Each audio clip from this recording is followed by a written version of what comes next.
Hello friends, ഇന്ന് ഞാൻ നിങ്ങളോട് ഷെയർ ചെയ്യുവാൻ ആഗ്രഹിക്കുന്നത് നമ്മുടെ ഉള്ളിൽ ഒളിഞ്ഞു കിടക്കുന്ന സ്ട്രെങ്തിനെ കുറിച്ചാണ്. ഇത് പലർക്കും അറിയാത്തൊരു കാര്യമാണ്, നമ്മുടെ ഉള്ളിലുള്ള ആ സ്ട്രെങ്തിനെ പറ്റി. ആ സ്ട്രെങ്തിനെ നമുക്ക് തിരിച്ചറിയാൻ കഴിഞ്ഞെങ്കിൽ മാത്രമേ നമുക്ക് നമ്മുടേതായിട്ടുള്ള ഒരു സെൽഫ് വാല്യൂ ഉണ്ട്. ആ സെൽഫ് വാല്യൂവിനെ നമുക്ക് മനസ്സിലാക്കുവാനും അതിനെക്കുറിച്ചൊരു അവയർനെസ് നമുക്ക് കിട്ടുകയുമുള്ളൂ. നിങ്ങൾ ശ്രദ്ധിച്ചിട്ടില്ലേ, ഇപ്പോൾ മറ്റുള്ളവരെ അനുകരിക്കുക, ഇപ്പം മിമിക്രി ആർട്ടിസ്റ്റുകൾ നടന്മാരെ അനുകരിക്കാറുണ്ട്. ഇപ്പം മോഹൻലാലിനെ അല്ലെങ്കിൽ മമ്മൂക്കയെ ഒക്കെ അനുകരിക്കുന്ന ആളുകളുണ്ട്. എന്ന് കരുതി അവർക്ക് മോഹൻലാലാകാൻ കഴിയുമോ? അല്ലെങ്കിൽ മമ്മൂട്ടിയാകാൻ കഴിയുമോ? ഒരിക്കലും കഴിയില്ല. മോഹൻലാലിനെ പോലെ തോള് ചരിച്ച് നടന്നു എന്ന് കരുതി ഒരിക്കലും അയാൾക്ക് മോഹൻലാലാകാൻ കഴിയില്ല.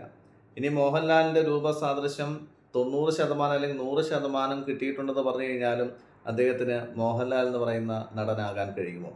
ഒരിക്കലും കഴിയില്ല. കാരണം എന്താണെന്ന് വെച്ച് കഴിഞ്ഞാൽ ഇത് അവരുടെ ഒരു ഐഡന്റിറ്റിയാണ്, അല്ലേ? ഇതിപ്പോൾ മോഹൻലാൽ എന്ന് പറയുന്ന വ്യക്തിത്വത്തിൻ്റെ ഐഡന്റിറ്റി അല്ലെങ്കിൽ അനുകരിക്കുന്നത് ആരാണോ ആ വ്യക്തിയുടെ ഐഡന്റിറ്റിയാണ്, ശരിയല്ലേ? അദ്ദേഹത്തിൻ്റെ സ്ട്രെങ്താണ്. അപ്പോൾ അതിൻ്റെ പുറമേയുള്ള 10% ഈ അനുകരണത്തിലേക്ക് പോകുന്നത്, അല്ലേ? ബാക്കി 90% ഇവിടെ കിടക്കുകയാണ്. ആരിൽ? ആ വ്യക്തി. ആ വ്യക്തി അതായി കഴിഞ്ഞു എന്നുള്ളതാണ്. അപ്പോൾ അദ്ദേഹത്തിൻ്റെ സംസാരത്തിനോട് എന്ത് സാദൃശ്യമുണ്ടെങ്കിലും, ഇപ്പം റിയാലിറ്റി ഷോസിലും മറ്റുമൊക്കെ നമ്മൾ കാണുന്നതാണ്, ഇമിറ്റേറ്റ് ചെയ്യുമ്പോൾ അല്ലെങ്കിൽ ശബ്ദം എന്ന് പറയുന്നത് 100% കണ്ണടച്ച് കേട്ടിരുന്നു കഴിഞ്ഞാൽ മോഹൻലാൽ ആണെന്ന് തന്നെ നമുക്ക് തോന്നിപ്പോകും, അല്ലേ? അല്ലെങ്കിൽ മമ്മൂക്കയാണെന്ന് നമുക്ക് തോന്നിപ്പോകും. ആ രീതിയിലായിരിക്കും പെർഫോമൻസ് എന്ന് പറയുന്നത്. അപ്പോൾ അത് അവർക്ക് ദൈവം കൊടുത്തിട്ടുള്ളൊരു കഴിവാണ്. ഞാൻ ഉദ്ദേശിച്ചത് ഈ അനുകരണം അല്ലെങ്കിൽ മറ്റൊരാളെ പോലെ നമ്മൾ ആകുവാൻ ശ്രമിക്കുന്നതിൻ്റെ ഒരു കാര്യമാണ് ഈ പറയുന്നത്. ഒരു ഉദാഹരണത്തിലൂടെ പറയുകയാണ്. ആ മിമിക്രി കലാകാരന്മാരെ സംബന്ധിച്ച് അതൊരു വലിയൊരു അനുഗ്രഹമാണ്, ആ ശബ്ദമൊക്കെ അതുപോലെ ചെയ്യാൻ കഴിയുക എന്ന് പറയുന്നത്. പക്ഷേ ഒരിക്കലും മോഹൻലാലായി തീരുവാൻ അല്ലെങ്കിൽ അവർ അനുകരിക്കുന്ന ഒരു വ്യക്തിയായി തീരുവാൻ ഒരിക്കലും അവർക്ക് കഴിയില്ല. ഇത് ഞാൻ പറയാനുള്ള കാര്യം, നമ്മുടെ ഉള്ളിലുള്ള സ്ട്രെങ്ത് നമ്മൾ മനസ്സിലാക്കേണ്ടതായിട്ടുണ്ട്. പലപ്പോഴും നമ്മൾ മറ്റുള്ളവരെ നോക്കി അവരെ പോലെ ആകണം അല്ലെങ്കിൽ അവർ ചെയ്യുന്നത് പോലെ ചെയ്യണം. ഒരു ബിസിനസ് അവരിടുമ്പോൾ അവർ ആ ബിസിനസ് ഇട്ടത് കൊണ്ടാണ് ജീവിതത്തിൽ വിജയിച്ചത്, ഞാനും ആ ബിസിനസ് ഇടാൻ പോവുകയാണ്.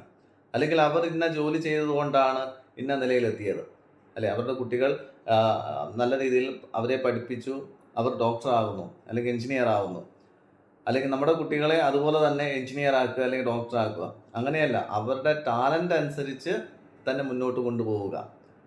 ഈ കമ്പാരിസൺ അല്ലെങ്കിൽ കമ്പയർ ചെയ്യുക എന്ന് പറയുന്നത് നമ്മൾ തന്നെ, മുതിർന്നവരും ഈ കമ്പാരിസൺ നടത്തുന്നുണ്ട് മറ്റുള്ളവരുമായിട്ട്. അതുപോലെ നമ്മുടെ കുട്ടികളെ വെച്ചുകൊണ്ട് മറ്റു കുട്ടികളുമായിട്ട് കമ്പയർ ചെയ്യാറുണ്ട്, അല്ലേ? നമ്മുടെ കുട്ടിക്ക് പാടാനുള്ള കഴിവായിരിക്കാം ഉള്ളത്, മറ്റേ കുട്ടിക്ക് ഡാൻസ് ചെയ്യാനുള്ള കഴിവായിരിക്കാം. അപ്പുറത്തെ കുട്ടിയെ നോക്കി ആ കുട്ടി നല്ല രീതിയിൽ ഡാൻസ് ചെയ്യുന്നുണ്ട്, നിനക്ക് എന്തുകൊണ്ട് ഡാൻസ് ചെയ്യാൻ കഴിയുന്നില്ല? എത്ര അവാർഡാണ് ആ കുട്ടി വാങ്ങിക്കൊണ്ട് വരുന്നത്, നിനക്ക് എന്തുകൊണ്ട് കഴിയുന്നില്ല? ഫ്രണ്ട്സ്, നിങ്ങളുടെ കുട്ടിക്ക് ഉള്ള കഴിവ് പാടാനാണ്. അത് കണ്ടെത്താൻ നിങ്ങൾക്ക് കഴിയുന്നുണ്ടോ? അവൻ്റെ കാലിബർ കണ്ടെത്താൻ കഴിയുന്നുണ്ടോ? അതിനനുസരിച്ച് അവനെ പ്രോത്സാഹിപ്പിക്കാൻ നിങ്ങൾക്ക് കഴിഞ്ഞിട്ടുണ്ടോ? അവിടെയാണ് കാര്യം.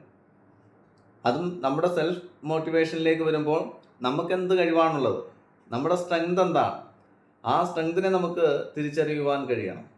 അല്ലാതെ മറ്റൊരാൾ ചെയ്യുന്നത് നോക്കി നമ്മൾ ചെയ്യാൻ നിന്ന് കഴിഞ്ഞാൽ അയാളുടെ ആ ഒരു 10% കാര്യങ്ങളായിരിക്കും നമ്മൾ കോപ്പി ചെയ്യുന്നത് അല്ലെങ്കിൽ ഇമിറ്റേറ്റ് ചെയ്യുന്നത്. എന്നെ സംബന്ധിച്ച് ഞാൻ നിങ്ങളുടെ മുമ്പിൽ സംസാരിക്കുമ്പോൾ മറ്റൊരാളെ ഇമിറ്റേറ്റ് ചെയ്യാൻ ശ്രമിക്കുമ്പോൾ അല്ലെങ്കിൽ കോപ്പി ചെയ്യാൻ ശ്രമിക്കുമ്പോൾ അദ്ദേഹത്തിൻ്റെ 10% മാത്രമായിരിക്കാം എനിക്ക് കോപ്പി ചെയ്യാൻ കഴിയുന്നത്. ബാക്കി 90% എന്ന് പറയുന്നത് അദ്ദേഹത്തിൻ്റെ ഐഡൻറ്റിറ്റിയാണ്, അല്ലെങ്കിൽ അദ്ദേഹത്തിൻ്റെ സ്ട്രെങ്താണ്. എനിക്കെന്ത് പറയുവാൻ കഴിയും, അല്ലെങ്കിൽ എനിക്ക് എന്ത് ചെയ്യുവാൻ കഴിയും, എൻ്റെ സ്ട്രെങ്ത് എന്താണ്, അതിൽ അടിയുറച്ച് നിന്നുകൊണ്ട് എനിക്ക് സംസാരിക്കാൻ കഴിയുമ്പോഴാണ് എനിക്കത് കാലാകാലങ്ങളോളം അല്ലെങ്കിൽ ലൈഫ് ലോങ് അത് നിലനിർത്താൻ കഴിയുന്നത്.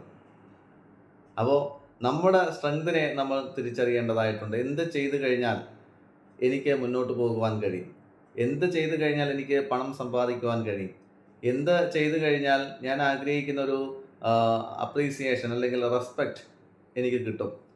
അതിനെപ്പറ്റി നമ്മൾ ചിന്തിക്കുമ്പോൾ തീർച്ചയായിട്ടും അത് നമ്മുടെ സ്ട്രെങ്താണ്. ആ സ്ട്രെങ്തിനെ കുറിച്ചാണ് നമ്മളെപ്പോഴും ചിന്തിച്ചു കൊണ്ടിരിക്കുന്നത്. അപ്പോൾ ആ രീതിയിൽ നമ്മുടേതായിട്ടുള്ളൊരു സ്ട്രെങ്ത് ഉണ്ടാക്കിയെടുക്കുവാനും അതിനെ തിരിച്ചറിയുവാനും അതിലൂടെ ഒരു സെൽഫ് വാല്യൂ നമുക്ക് ഉയർത്തിയെടുക്കുവാനും കഴിയട്ടെ. ഇന്നത്തെ ദിവസം അതിനുള്ളതായി തീരട്ടെ എന്ന് ഞാൻ ആത്മാർത്ഥമായിട്ട് ആശംസിക്കുകയാണ്. God bless you friends. Thank you.